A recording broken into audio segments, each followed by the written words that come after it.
कुछ लोग मुसलमानों को बहका रहे हैं। किन्हें बहका रहे हैं? जो तो शुरू से उनका उत्पत्ति बहके हुए में हुई है, और हम उनकी शरारत, उनकी मक्कारी, उनकी मुनाफकत और उनके झूठ और फरेब को हम उस पर चादर चढ़ाने का काम कर रहे हैं। सड़क पे जो मोची है, जो पंचर जोड़ रहा है, जो सब्जी बेच रहा है, उसको पता है सीरिया में क्या हो रहा है, उसको पता है अजरबैजान में क्या हो रहा है। उसको यह नहीं पता कि मोदी जो बिल लेके आया है उससे उसका कोई लेना देना नहीं। उसको सब कुछ पता है। उसको यह पता है कि अगर मैंने आज रिएक्ट नहीं किया तो 370 निकाह हलाला, राम मंदिर, यह सिलसिला रुकेगा नहीं। इससे पहले कि स्थिति वहां जाए जहां हमसे लोग पूछें कि शरिया नहीं है इस मुल्क में, अब सरिया है, इससे पहले इस देश में बवाल खड़ा कर दो और ऐसा खेल करो कि अरे साहब उस असदुद्दीन बहका रहा है इसलिए मुसलमान बहक रहे हैं। अरे वाह, कमाल के मुसलमान हैं। अच्छी बात पे तो कभी बहके नहीं है। हम तो 70 सालों से सेकुलरिज्म के फ्रॉड, और इस वक्त भारत के प्रधानमंत्री ने एक वर्ड इन्हीं के लिए जोड़ा है बेचारों के। नहीं तो उनका नारा था सबका साथ सबका विकास, उन्होंने जोड़ा इनके लिए कि सबका विश्वास। यह समझ में नहीं आ रहा है कि देश का प्रधानमंत्री सबका विश्वास की बात कर रहा है, हमें मकान भी दे रहा है, हमारे साथ डिस्क्रिमिनेशन भी नहीं हो रहा है, हमें स्कॉलरशिप दे रहा है, हमारे आईएएस पीसीएस बन रहे हैं, उसके बावजूद भी कहते हैं नहीं नहीं नहीं, ये हमें ऐसी जहर की मीठी गोली दे रहा है कि हम कब मरेंगे हमें पता ही नहीं चलेगा। लिहाजा वो ऐसा बवाल खड़ा करना चाहते हैं। उनके लीडरान तो वही कर रहे हैं जो 1947 में कर रहे थे, कोई नई बात नहीं कर रहे। हमको गलतफहमी हो सकती है। उन्होंने दुकानें खोल रखी हैं कि बसपा का मुसलमान क्या कहेगा, सपा का क्या कहेगा, और जेडीयू का क्या कहेगा, और कम्युनिस्ट पार्टी का क्या कहेगा, लेकिन एक एजेंडे पे या तो सब साइलेंट हो जाएंगे या टारगेट एक होगा। कंफ्यूजन मेरे और आपके अंदर है। हम बार बार समझते हैं ये लिबरल है, ये नॉन लिबरल है, ये गलतफहमी का शिकार है। कुछ लिबरल के नाम पे गवर्नर बने हैं, मेरे सीनियर हैं, मुझसे ज्यादा उनकी नस्ल को कोई नहीं जानता, उनकी सियासत बहुत पास से देखी है मैंने। यह वक्ती जरूरत है कि अगर आंधी आ गई है तो थोड़ी देर के लिए ऐसे हो जाओ कि आंधी निकल जाए, निकल जाएगी फिर हम खड़े हो जाएंगे। कुछ लोगों ने कंप्रोमाइज इसलिए कर लिया है कि वो आंधी के निकलने का इंतजार कर रहे हैं। वो बदले नहीं है कि उनके अंदर कोई ऐसा मसीहा पैदा हो गया है कि कल वो पूरे देश में बताएंगे कि देखिए साहब ये सरकार तो आपका बहुत भला कर रही है। उनको मालूम है कि अगर हमने ये मान लिया कि ये सरकार भला कर रही है तो हमारी राजनीति और हमारा मिशन और एजेंडा ही समाप्त हो जाएगा। उसको जिंदा रखना है। तो ये जो सारे धर्म बराबर हैं उसमें आपने नुकसान किया, उनका फायदा हुआ। जो मजहब है उसको आपने पढ़ा नहीं, उस किताब को जानते नहीं, उस भाषा को जानते नहीं, उस नॉनसेंस को जानते नहीं, लेकिन उसके बाद भी आप में से 90% लोगों का दावा है कुरान में यह लिखा हुआ है, Islam is a religion of peace. वो तो सही कह रहे हैं, लेकिन आपने पीस की स्पेलिंग गलत रट लिया, हम क्या कर सकते हैं? वो वही कर रहे। तो ये हमको बीमारी क्यों है कि हम सच बात कहें, और आज तो पूरी दुनिया देख रही है, कोई छुपाने की जरूरत नहीं है। पूरे यूरोप में क्या हाल बना हुआ है, पूरे यूरोप में आप उनसे ज्यादा ताकतवर हैं, आप उनसे ज्यादा लिबरल हैं। जहां वो शरण लेके गए थे वहां क्या हाल कर रखा है कि अब वो शरण मांगने के लिए भाग रहे हैं। सड़कों पे क्या हो रहा है? अब तो कोई ऐसा नहीं है कि कोई आपसे इंफॉर्मेशन को सेंसर कर रहा हो, अब तो बिल्कुल रॉ मटेरियल की तरह इंफॉर्मेशन आपके पास आ रही है। अभी इंग्लैंड के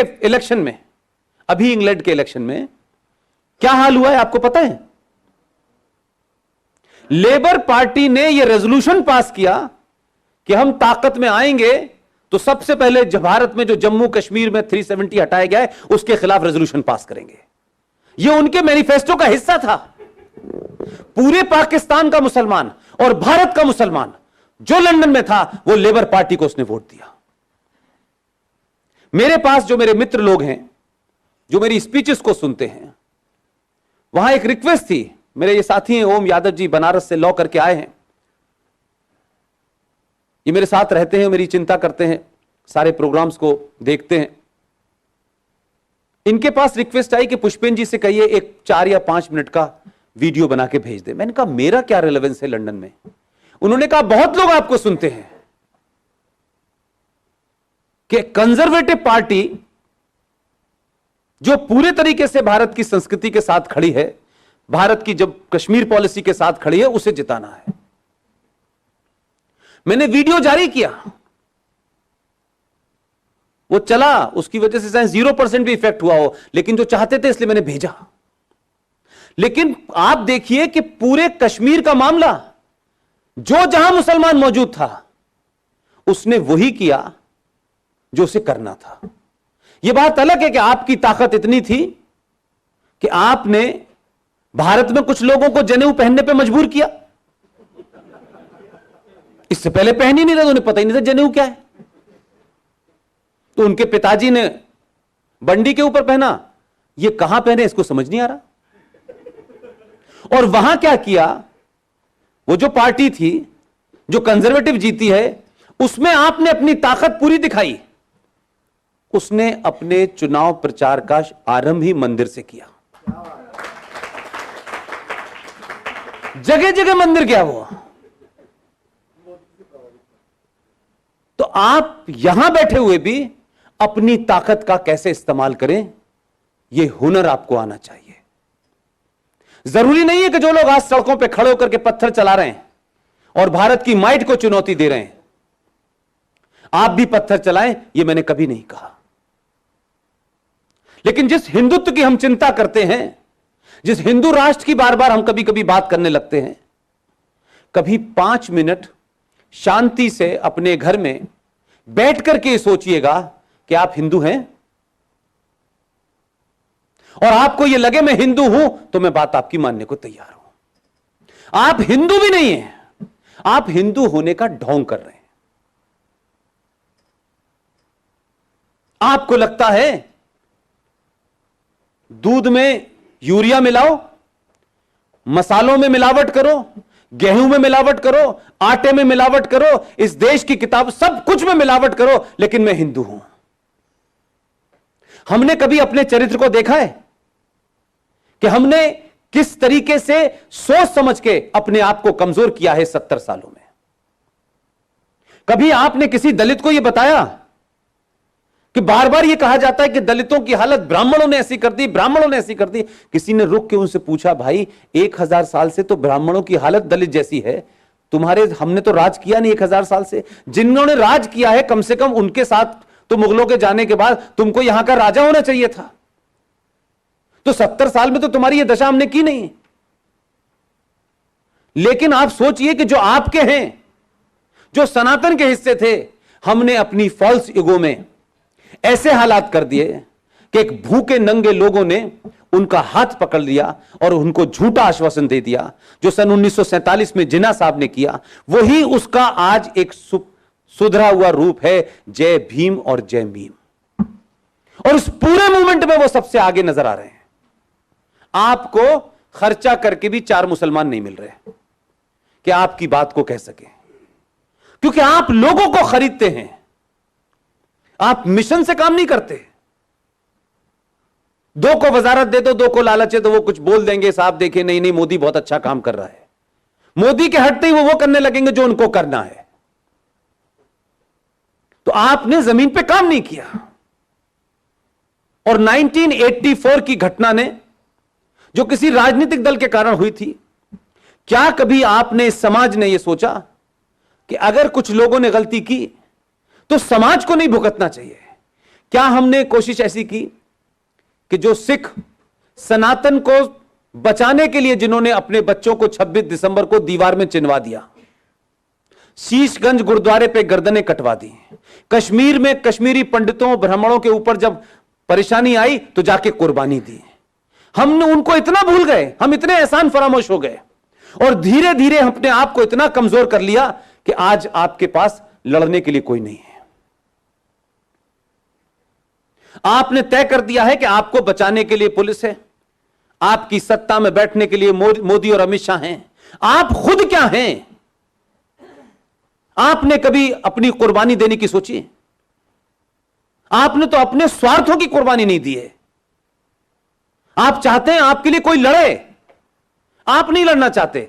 मेरा बेटा पढ़ ले, मेरी बेटी इंग्लैंड चली जाए, मेरा बेटा अमेरिका में नौकरी करे और एक मकान वहां बना रहे, यहां कुछ होगा मैं वहां चला जाऊंगा। इसी मानसिकता ने आपको ऐसा कर दिया है कि आप इस देश में 90 करोड़ हैं, पुलिस आपकी है, व्यवस्था आपकी है, कानून आपका है, लेकिन सुनती उनकी है और आपकी बात नहीं सुनी जा रही है, आपकी जेन्युइन बात नहीं सुनी जा रही है। आप फ्रस्ट्रेटेड घूम रहे हैं। भारत के संविधान में 20 धाराएं आपके खिलाफ हैं। आप में हिम्मत नहीं है कहने की, क्योंकि आप अपने निजी स्वार्थों में लिप्त हैं। आपको लगता है बहुत बड़ा मकान और बीएम जो गाड़ी है वो आपको बचाएगी। आप एपीजे अब्दुल कलाम पैदा करिए, वो कहते हैं हमें नहीं पैदा करने हैं, हमें पंचर जोड़ने वाले 12 चाहिए, जो पंचर भी जोड़ें और इस देश में पंचर भी कर दें। यह लोकतंत्र है, इसमें वोट की वैल्यू है। आप बहुत करोड़पति हैं तो भी आपका एक ही वोट है। एपीजे अब्दुल कलाम पैदा करेंगे तो भी उसका एक ही वोट है, लेकिन वो 12 जो हैं उनसे आप हार जाएंगे। डेमोक्रेसी में नंबर गेम होता है, क्वालिटी ऑफ द वोट नहीं होता कि किस क्वालिटी का वोट है, इसकी कोई वैल्यू नहीं होती। 20, 25, 30 साल पहले हम दिल्ली में सुना करते थे, देश भर में लिखा रहता था सड़कों के ऊपर, दीवारों पे, हम दो हमारे दो, हम दो हमारे दो। कानून तो नहीं था ना, एक कैंपेन चल रही थी।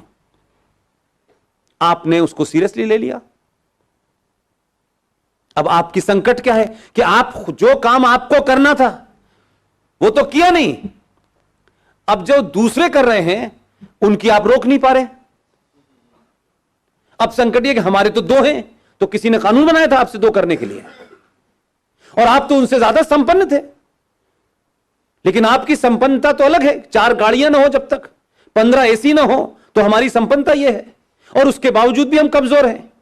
वो पंचर जोड़ रहा है, 2 वक्त की रोटी नहीं है, उसके बाद भी वो चौराहे पे खड़ा हुआ है, और आपकी हिम्मत नहीं उससे लड़ने से। तो उससे कहते हैं लड़ने के लिए पुलिस बनाई हमने, तो पुलिस क्यों लड़ेगी?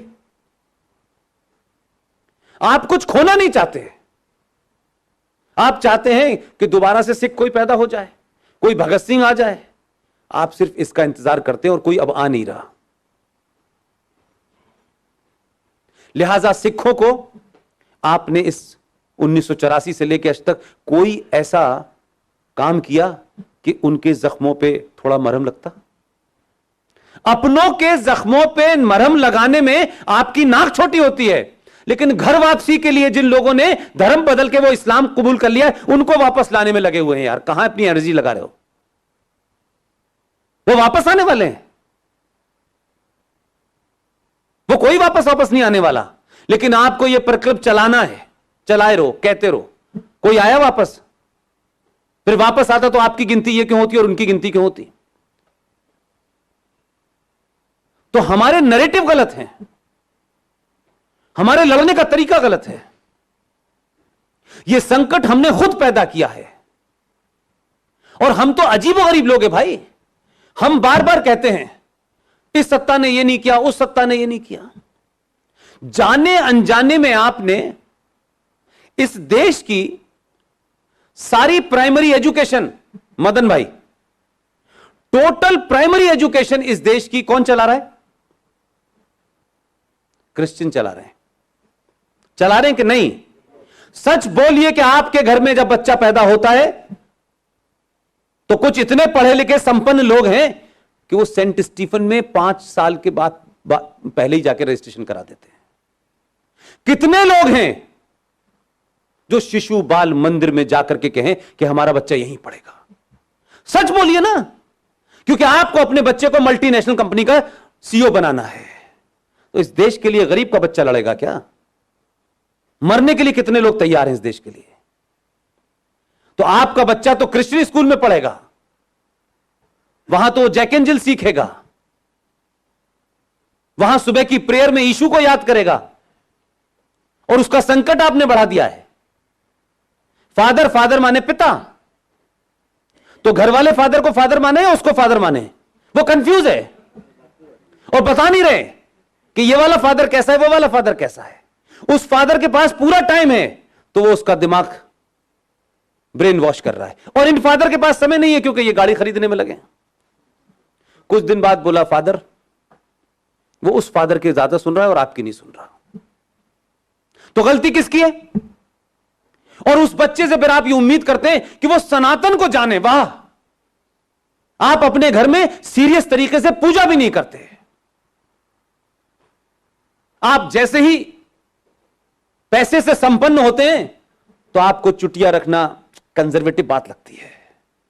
तिलक लगाना है क्या यार, ये ठीक है यार, इससे क्या पड़ता है। मैं कट्टर नहीं दिखना चाहता, मैं लिबरल दिखना चाहता। अपने आप ही तय कर लिया आपने। आप धोती पहनने में आपको शर्म आती है, आपको अपने त्योहारों को त्योहार की तरह मनाने में शर्म आती है, और धीरे धीरे वो पहचान अब आपकी ये हो गई है कि आपकी पहचान क्या है यह आपको भी नहीं पता। जिन्हें जैसी भी पहचान है दुनिया उनको बुरा कहती है, कहती रहे, लेकिन उन्होंने अपनी पहचान पे कभी कंप्रोमाइज नहीं किया। वो हिंदुस्तान का कोई कोना हो, छोटे भाई का पजामा बड़े भाई का कुर्ता पहन के घूम रहे हैं, उनको नहीं लगता लोग हमें मूर्ख कहेंगे। वो जैसे हैं वैसे ही हैं। उन्होंने अपनी शर्तों पे आपसे कहा, आप हमारी बात माने, हम आपकी बात नहीं मानेंगे। आप मानेंगे तो आप हमारे भाई हैं, नहीं मानेंगे तो हमारी आपकी कोई दोस्ती नहीं हो सकती। और पूरे हिंदुस्तान में जगह जगह मात्र 70 सालों के अंदर 1947 की हालत कर दी है। आज आपकी सत्ता है, कुछ ऐसे लोगों की सत्ता है जो राष्ट्र के प्रति चिंतित हैं, लेकिन 370 किसी मुसलमान से रिलेटेड है। लेकिन वो ये मानते हैं कि 370 ने भारत के जमीन के ऊपर एक राज ऐसा स्थापित कर दिया था कि जो संवैधानिक तौर पे टू नेशन थ्योरी को जन्म देता था। जिनका संविधान अलग था, जिनकी विधानसभा का टर्म अलग था, वहां भारत की सुप्रीम कोर्ट लागू नहीं होती थी, वहां भारत की संसद लागू नहीं होती थी। आपको 70 साल तो बौना बना के रखा ना। ये तो अलग बात है कि गुजरातियों ने जो गलती 1947 में की थी उसका प्रायश्चित जल्दी कर लिया। और अगर यह दौर ना आता तो आप सिर्फ कुंठा में जी रहे थे, इन्फिनिटी कॉम्प्लेक्स में आप जी रहे थे। आप में हिम्मत नहीं थी कि औरंगजेब रोड क्यों होगी दिल्ली में,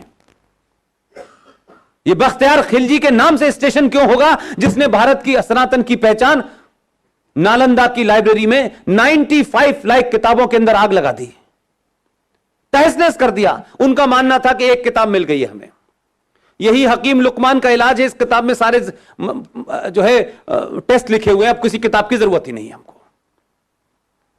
उसी के नाम से स्टेशन बना हुआ है। दुनिया पूछे कि आपने क्यों लिखा है, कि साहब इस आदमी ने महान कार्य किया, हमारी 95 लाख किताबें जला के लाइब्रेरी को राख कर दिया।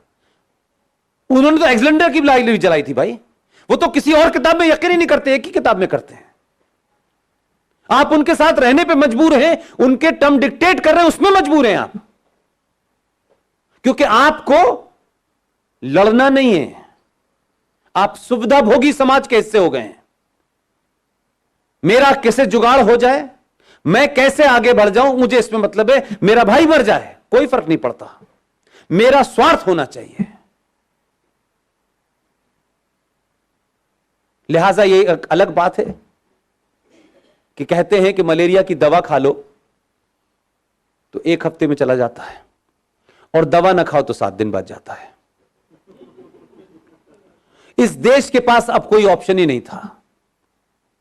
सारे किस्म के आप इज्म टेस्ट कर चुके थे और इतने हराए और थक चुके थे, हर तरफ से आप इतने पिट चुके थे कि आपको लगता था कि हमारे पास कोई रास्ता नहीं है भाई। तब आपको लगा 2014 में कि क्या हम एक बार हिंदू होकर वोट दे सकते हैं, और आपने दे दिया। उसका नतीजा यह निकला कि जो लोग सत्ता पे बैठे, ईमानदारी से बात कीजिएगा, अगर आप मुझे वोट देंगे तो मैं वही करूंगा जिन लोगों का वोट लेके आए, क्योंकि मुझे मालूम है मेरे वोट देने वाले ताकतवर हैं, अगली बार मुझे हटा देंगे, क्योंकि जिस पर्पज से उन्होंने मुझे भेजा था वो काम मैंने नहीं किया। तो 70 सालों से जो लोग सत्ता पे बैठ रहे थे, उनके वोट देने वाले कौन थे? वही लोग थे जिन्होंने माइनॉरिटी कमीशन बनाया, जिन्होंने भारत के संविधान में अमेंडमेंट कर दिया, जिन्होंने सत्यम शिवम हटा दिया, जिन्होंने इस देश के अंदर हज का पैसा दिलवा दिया। उनको मालूम था हमारे लिए काम करेंगे, क्योंकि हमने इनको बता दिया हमारी ताकत पे हो तुम हमारी ताकत पे नहीं हो। लेकिन आपने पहली बार जिन लोगों को वोट दिया, उन्हें सड़क बनाने के लिए नहीं दिया था वोट। यह एहसास कराया, और उसके बाद 2019 में जब आपने दोबारा एहसास करा के 282 से 303 लाए, तो उनको समझ में आ गया कि यह समाज जागृत हो गया है, इसने मुझे वोट इसलिए नहीं दिया है कि रोज रनवे बन रहे हैं, रोज हवाई जहाज चल। भाई साहब, हवाई जहाज और हवाई चप्पल हम पहले भी पहने हुए थे, हमें कोई फर्क नहीं पड़ने वाला था। सड़कों में गड्ढे होने के बाद भी घर टाइम पे ही पहुंचते थे हम। लेकिन इस बार इसका एहसास कराया कि हमने राष्ट्र बनाने के लिए तुम्हें वोट दिया है।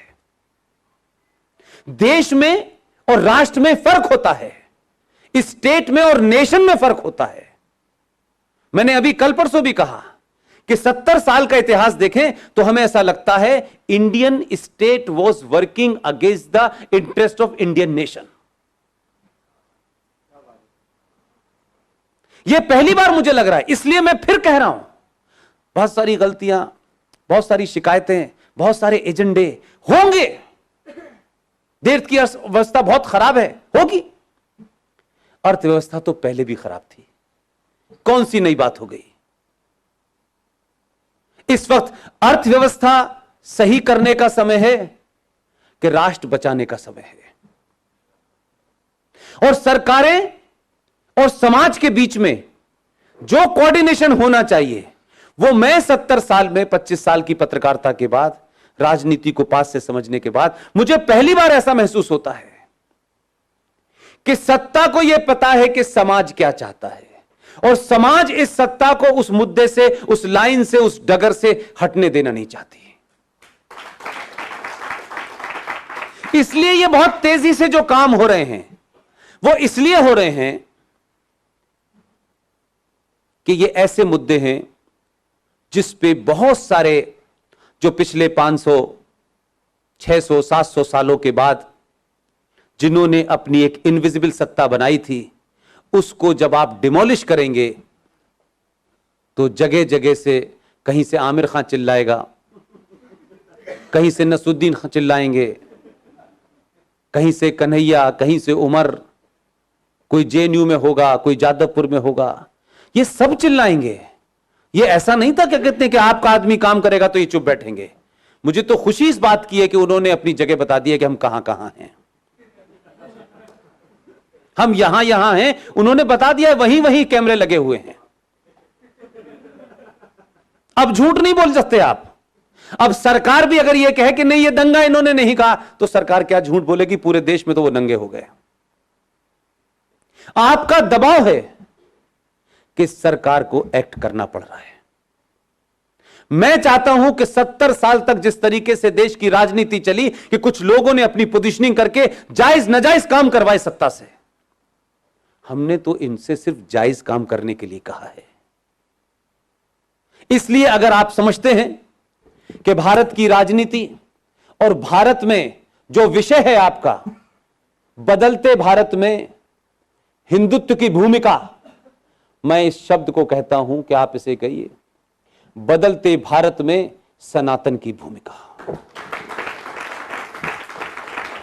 सनातन क्या है, इसे चिल्ला चिल्ला के लोगों को बताइए, अपने लोगों को भी बताइए, और जो दूसरे हैं जो देर में सुनते हैं, क्योंकि 5 वक्त चिल्लाते हैं तो इसलिए कम सुनाई देता है।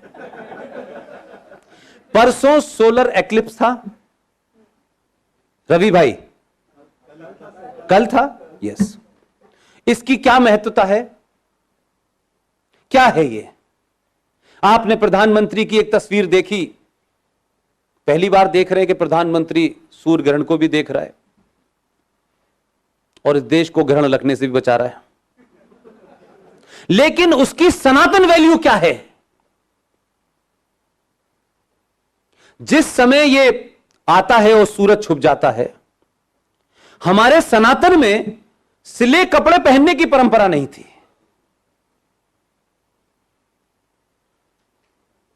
और एक जॉन की नाम का एक राइटर है, उसने एक पूरा एपिसोड इस पे लिखा है। उस आदमी का नाम भूल गया जो भारत आया था, और जो यहां उस समय हुकूमत रही होंगी, उस राजा ने उसको इनवाइट किया, तो पूरे भारत का चक्कर लगाया। उसका बड़ा आसान सा नाम है, बता दूंगा। तो उसने कहा मैं मिलने जा रहा हूं तो मुझे कोई नई ड्रेस सिलवानी चाहिए। तो जॉन की ने लिखा है कि वो आदमी आधा भारत घूम गया, उसे कोई टेलर नहीं मिला। उसको लगता था कि मैं वहां जाऊंगा। बाद में पता चला कि टेलर का कंसेप्ट नहीं था, सिले कपड़े पहनने का कंसेप्ट नहीं था।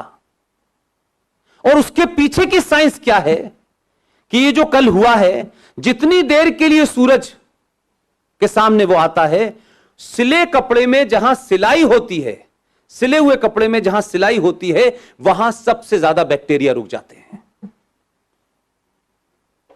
आज भी एक इंग्लैंड से महिला आई हुई है, लूसी उसका नाम है, बनारस में रह रही है, 50 बच्चों को सनातन पढ़ाती है, भारतीय बच्चे हैं। उसका इंटरव्यू मैंने अपने YouTube चैनल पे डाला इसीलिए है।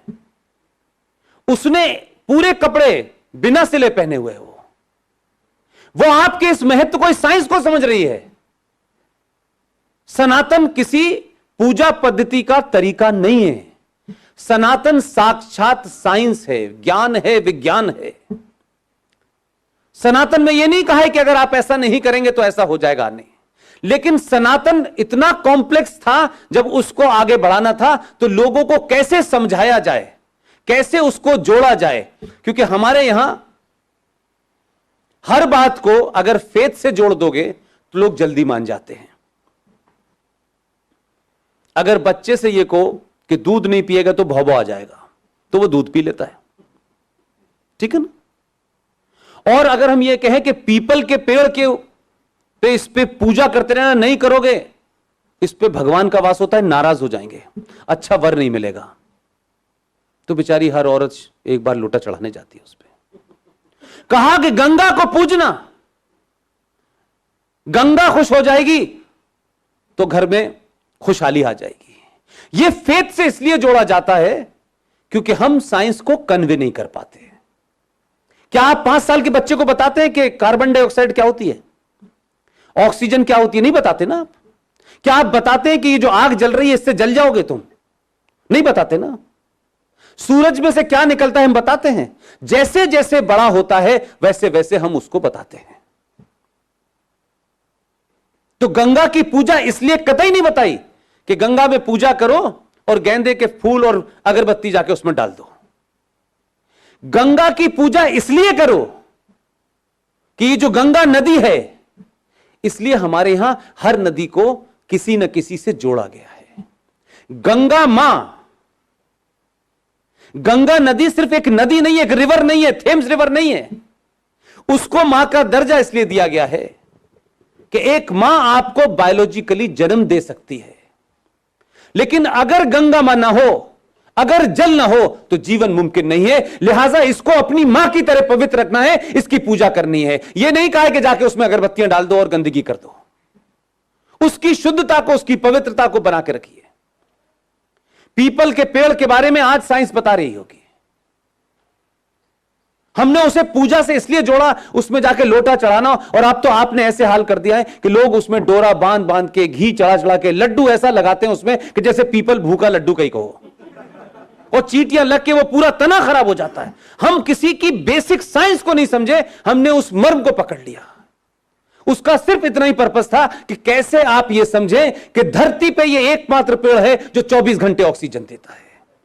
इसको अगर बचाना है तो फेथ से जोड़ दो, ताकि इसको पानी आप डालते रहें, ताकि ये कभी मरे ना। हमने उसको फेथ से ऐसा जोड़ा कि जो उसकी उम्र थी उससे पहले उसे मार दिया। आप सूरज की पूजा क्यों करते हैं? आप कन्याकुमारी से लेकर के आप कामाख्या तक चले जाएं, पूरे देश भर में आप इधर से उधर चले जाएं, कैसे भी मंत्रोच्चारण होते हो, लेकिन हर मंदिर के अंदर आपको लोटा तांबे का क्यों मिलता है? और नहीं मिल रहा था क्या? तांबे के लोटे की महत्वता इतनी है कि बेचारी माधुरी दीक्षित डबल रोल में बता रही है अब आजकल। तब आपकी समझ में आ रहा है कि तांबे का मतलब क्या होता है। हमारे यहां सदियों से सबको पता था कि तांबे के लोटे के अंदर पानी रखने से शुद्ध हो जाता है, उसकी जो खराबियां होती हैं वो मर जाती हैं। इसीलिए उस लोटे के अंदर तुलसी का पत्ता डाला जाता है, जिसे आप चरणामृत कहते हैं। इसीलिए पुजारी के मंदिर में जब भी जाएंगे आपको एक चम्मच दे देगा, आपको शुद्ध पानी मिलेगा। और तुलसी का पौधा इसलिए नहीं पूजा जाता कि भगवान ने लगाया था, हमने जोड़ दिया है। तुलसी का पौधा साइंस है, हमारी नानी दादी आज भी इस्तेमाल करती हैं। आप साक्षात इस ब्रह्मांड के हिस्से हैं। आप कहां घंटा बजाते हैं, कौन सा मंत्र पढ़ते हैं, यह बहुत बात की बात है, यह बहुत लेटर स्टेज की बात है। इसीलिए हमारे आज भी कहा जाता है मृत्यु हो जाने के बाद कि हमने उन्हें पंचतंत्र में विलीन कर दिया। वही 5 तत्व जिससे उनका जीवन था उसमें उनको हमने मिला दिया। न कुछ लिया न दिया, न कोई हमने उनकी मजार बनाई, थे चले गए। यह सिलसिला चल रहा है। लिहाजा आज वो सनातन के मानने वाले कैसे कैसे जादू टोनों में लग गए हैं। जिन्हें फुर्सत थी वो पहले आसाराम के कीर्तन में चली गई, चमत्कार की ढूंढ रहे हैं, चमत्कार करेंगे, चमत्कार हो रहा है। और जब कोशिश की कि भाई किसी तरह से इन्हें घर रोका जाए, तो समझदार लोगों ने कहा सास भी कभी बहू है, सीरियल दिखाओ, ये घर पे रहेंगी वहां नहीं जाएंगी। तो उन्होंने उसको सीख लिया। उसमें भी जो मर्म था वो नहीं सीखा, ये सीखा कि 24 घंटे में तैयार रहना है नई साड़ी पहन के, और जितनी कॉन्स्पिरेसी होती है सब करनी है, सास के खिलाफ, बहू के खिलाफ, बेटी के खिलाफ, सारे हमने ऐसे चरित्र सीख लिए।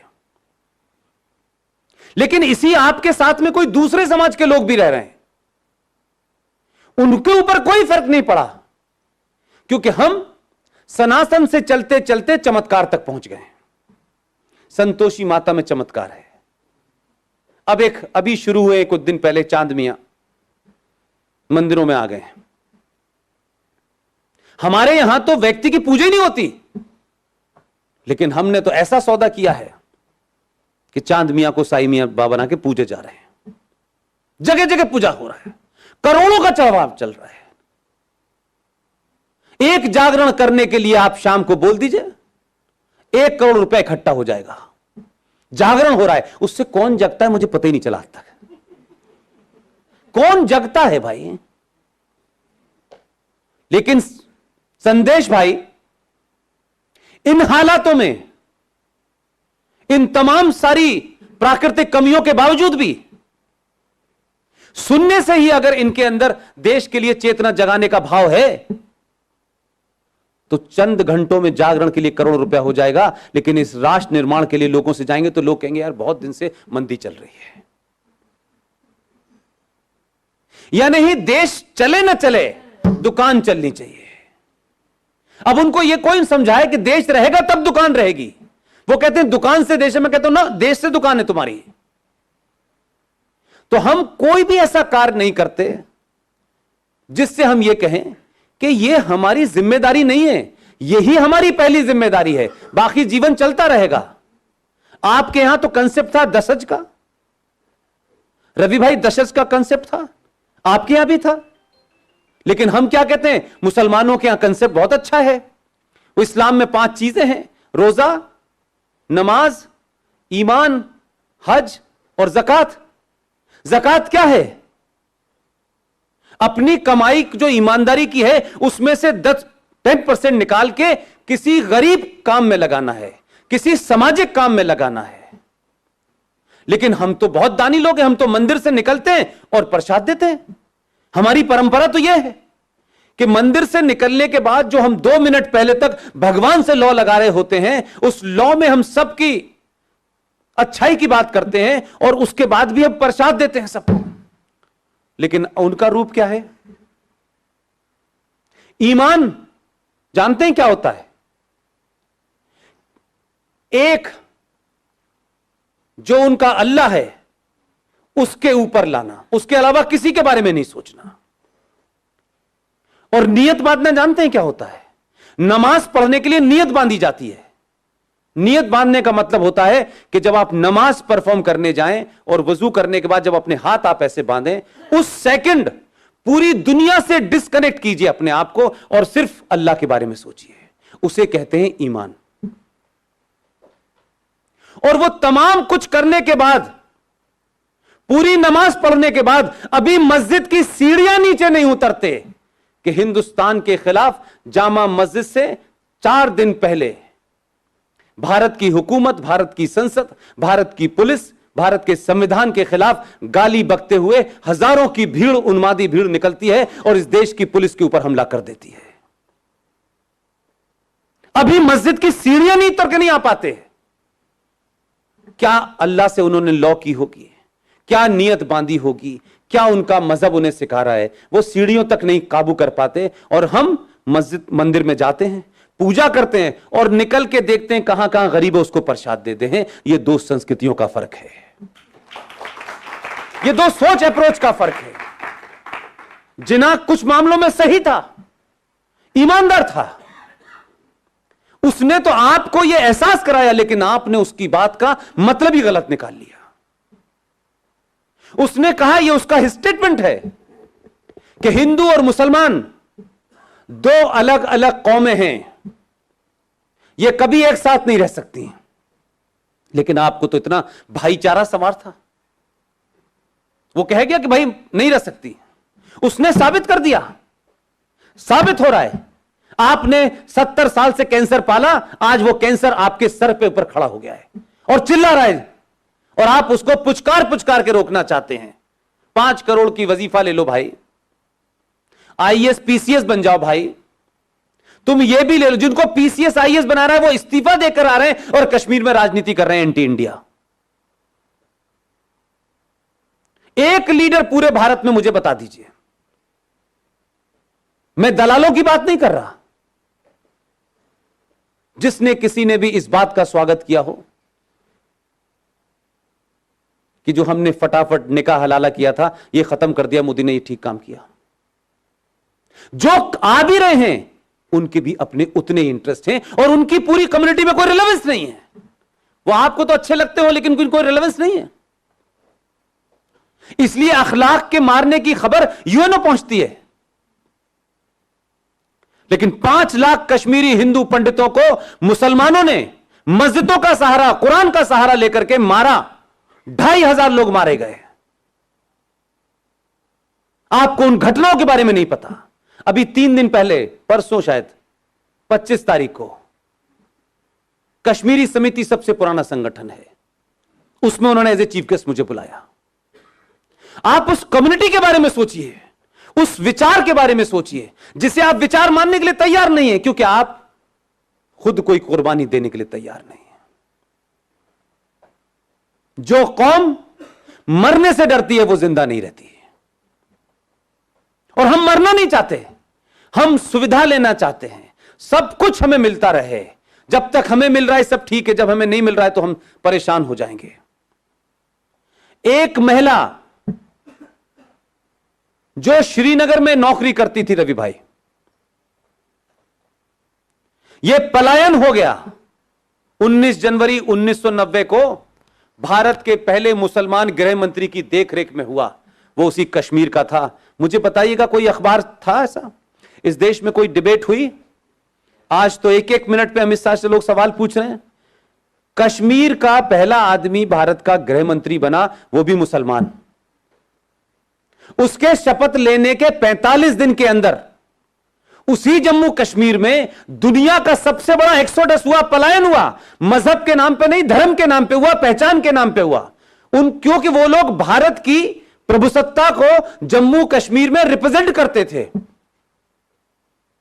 लेकिन इस देश में प्रतिक्रिया मुझे बता दें, किसी ने एक पत्थर फेंका, किसी ने एक कश्मीरी का चांटा मारा जो दिल्ली में था, क्योंकि आपको मतलब ही नहीं था, आप अपने स्वार्थ में लिप्त थे।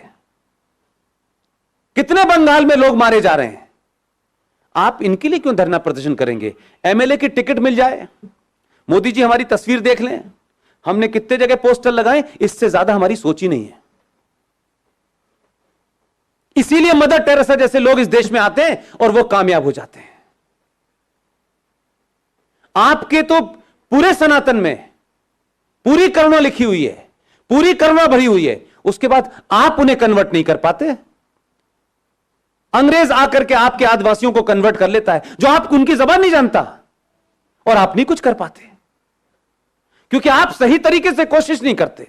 यह किसी पार्टी का काम है, यह किसी ग्रुप का काम है, एज ए नेशन क्यों नहीं करते आप? और आप उन कमियों को चाहते हैं। भारत सरकार कानून बना दे पॉपुलेशन कंट्रोल का, तो उससे कंट्रोल हो जाएगी, उससे कंट्रोल हो जाएगी। और क्या कानून में लगाए कि अगर नहीं मानोगे तो क्या करेंगे?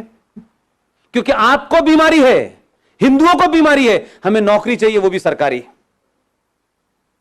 उन्हें नौकरी नहीं चाहिए, आपकी नहीं चाहिए, उनको नौकरी नहीं चाहिए, आपकी सब्सिडी। क्या करेंगे आप? क्या कॉलम लगाएंगे इसमें कि पॉपुलेशन कंट्रोल के लिए 2 बच्चे होने चाहिए, जो इसका उल्लंघन करेगा वो उसके साथ क्या करेंगे आप? बता दीजिए। कोई है आपके पास चार्टर इस बात का? लेकिन पूरा देश इसमें नहीं नहीं, पॉपुलेशन हमारे कंट्रोल पे लॉ बनना। अरे लॉ बन जाएगा, लेकिन लागू कैसे होगा? मैं पूछ रहा हूं, जो उल्लंघन करेगा क्या करेंगे? मार देंगे बच्चे को। उनके यहां तो अल्लाह की देन है। आप क्या करेंगे? बताएं, कोई सलूशन हो सरकार को बताएं। और ऐसे ऐसे शेख चिल्ली टाइप की बात करेंगे, नहीं साहब उनका जो है मताधिकार कैंसिल कर देना चाहिए। यह हिम्मत है? जो काम आप लीगल कर रहे हैं उसको तो पुचकार पुचकार के करना पड़ रहा है आपको। जो संविधान में लिखा है उसको मजबूरियों में, ठोड़ियों में हाथ डाल के करना पड़ रहा है, इतनी पावरफुल सरकार होने के बावजूद भी। आप उनके मददगार ले लेंगे और पूरी दुनिया चुपचाप बैठी रहेगी। लेने की हिम्मत है? इसके अलावा उनका कोई मतलब नहीं है। उन्हें इसी काम के लिए तो बच्चे पैदा कर रहे हैं वो, और किस काम के लिए कर रहे हैं? बाकी दुनिया तो उनकी चली रही है। कितने लोग उसमें से सीईओ बनने के लिए जा रहे हैं? उनका तो पढ़ा लिखा इंजीनियर और डॉक्टर जो है केरला और मध्य प्रदेश, महाराष्ट्र से आईएएस में भर्ती होने जा रहा है। आज के कंप्यूटर युग में वो ये काम कर रहा है। लेकिन आप अपने बच्चे से कहेंगे इधर झगड़ा हो रहा है बेटा, इधर से मत जाना, तुम अपकी से इधर से जाना। उधर झगड़ा होने लगा तो आप कहेंगे इधर से। इतने रास्ते आपने कर दिए कि अपने बेटे को, अपने बच्चे को लड़ना नहीं सिखाया कि ये चैलेंज है, तुम्हें लड़ना पड़ेगा। आज नहीं कल, कल नहीं परसों, 10 साल बाद, 50 साल बाद हम उसे बचाते रहे। जब सामने वो आया तो उस बेचारे ने एक्सेप्ट कर लिया कि यार मैं लड़ तो सकता नहीं हूं। तो क्या फर्क पड़ता है यार, अगर मैं अपना नाम राम प्रसाद से गुलाम नबी रख लूं तो क्या फर्क पड़ता है? तब वो ये कह देता है, तब आपको लगता है अरे ऐसा कैसे हो गया। इसलिए लवजहाद का भी शिकार आप हैं, क्योंकि आपको फुर्सत नहीं। मैंने बताया कि ना, माता जी गई हैं कीर्तन सुनने, पिताजी पैसे कमाने गए, घर में कोई भाई नहीं है। वो लड़की जो आपके घर में है भाई, उसके भी मन में बदलते हुए समाज की चीजें हो रही होंगी कि नहीं? वो भी किसी से बात करेगी कि नहीं? उसके बरखिलाफ दूसरे समाज में वो बीमारी वहां क्यों नहीं हो रही और आप क्या क्यों हो रही है? क्योंकि आप तो ज्यादा पढ़े लिखे हैं, आप तो बहुत मॉडर्न हैं, उसके बाद ये बीमारी आपकी हो रही है, और इतनी हो रही है कि अब आप चिंतित हैं। आपने अपने कारणों से ऐसे संकट पैदा किए हैं। आपका बस चले तो ये भी कहें कि अब इस पे भी कानून है। कानून के पीछे पड़ गए। कानून को कौन मानता है? कानून तो रेप का भी है, कानून तो दहेज का भी है। कुछ रुक रहा है?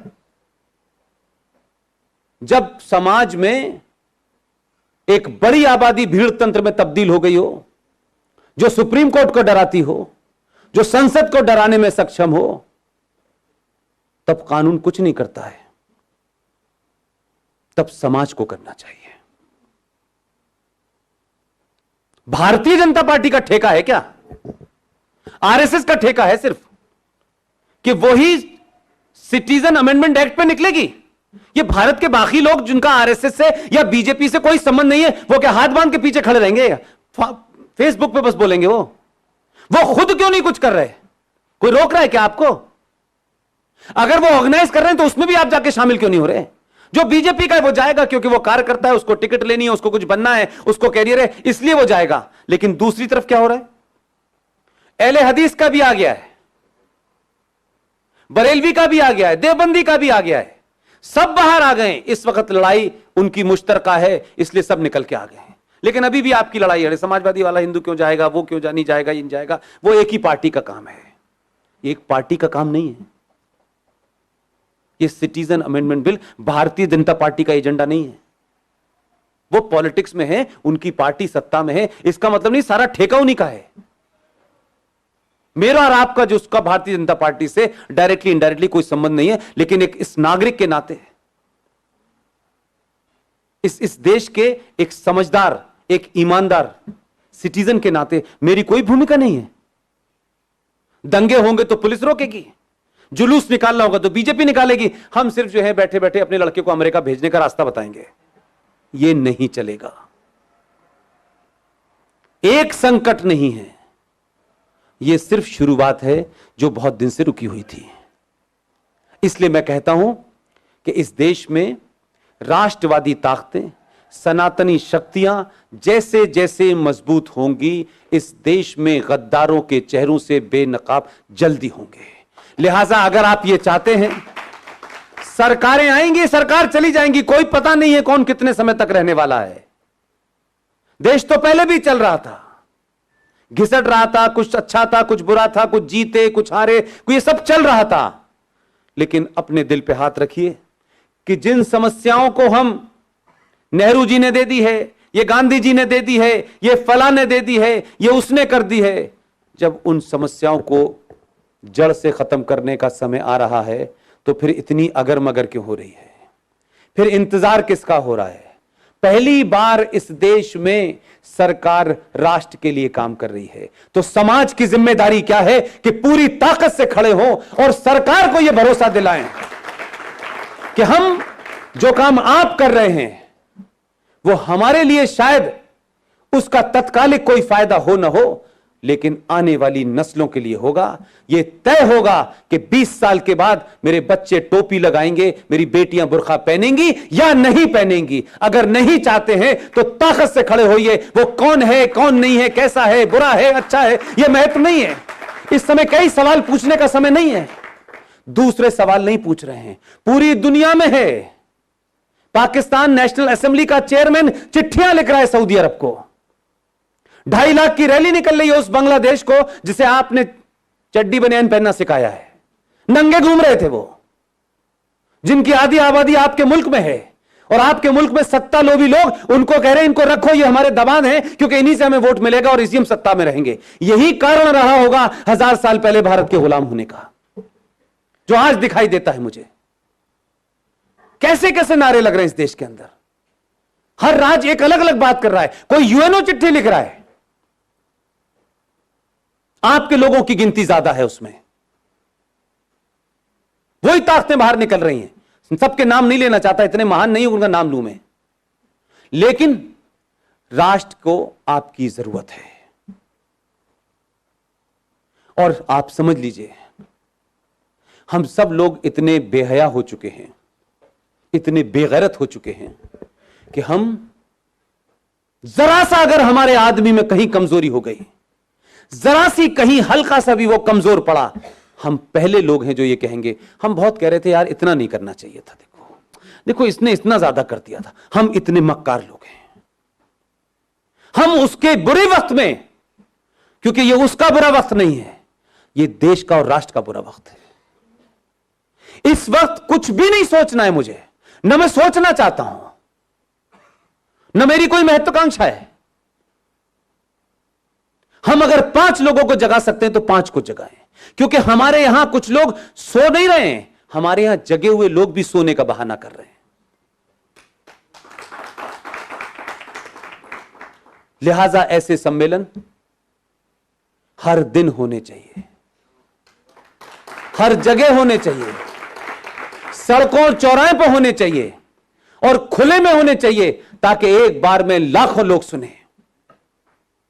इसकी यह महत्वता नहीं है कि इसमें कौन बोलने आया है, कौन चीफ गेस्ट है, कोई ना कोई आता रहेगा।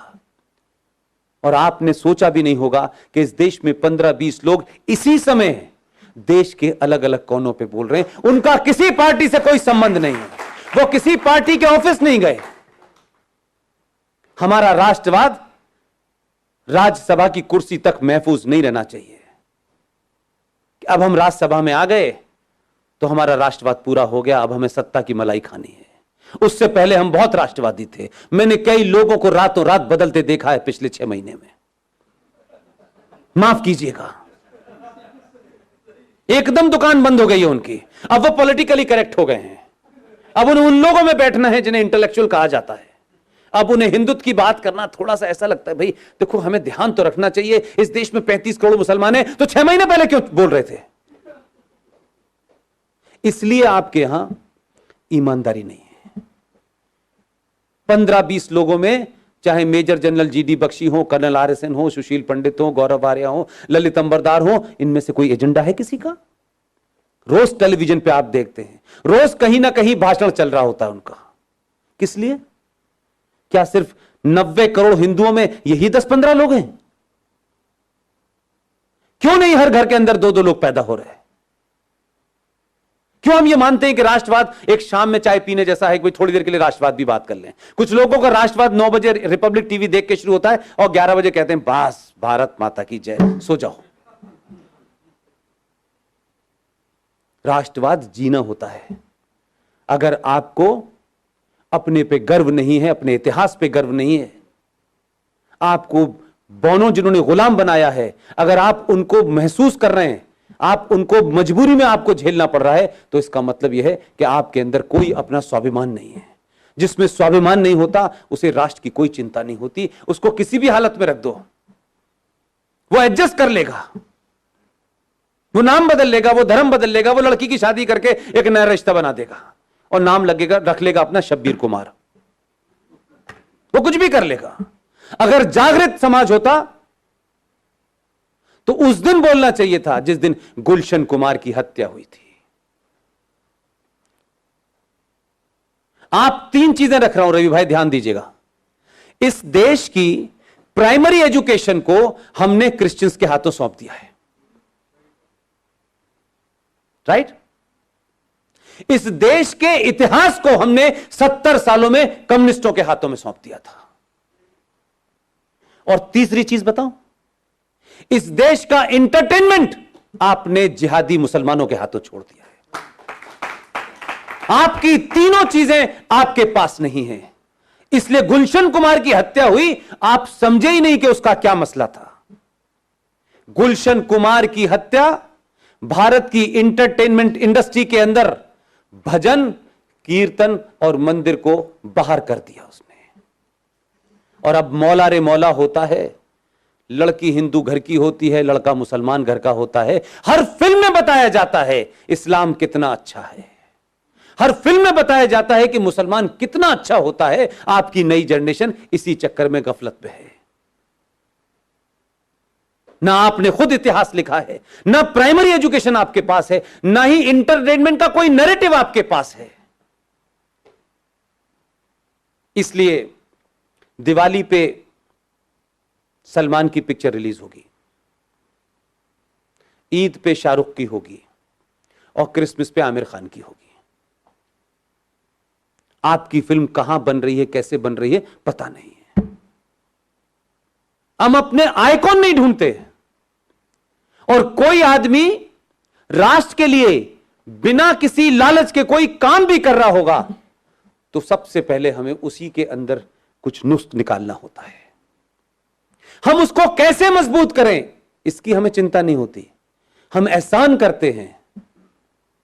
हमारे दोस्त, बड़े अजीज, बेहतरीन इंसान विवेक अग्निहोत्री ने फिल्म बनाई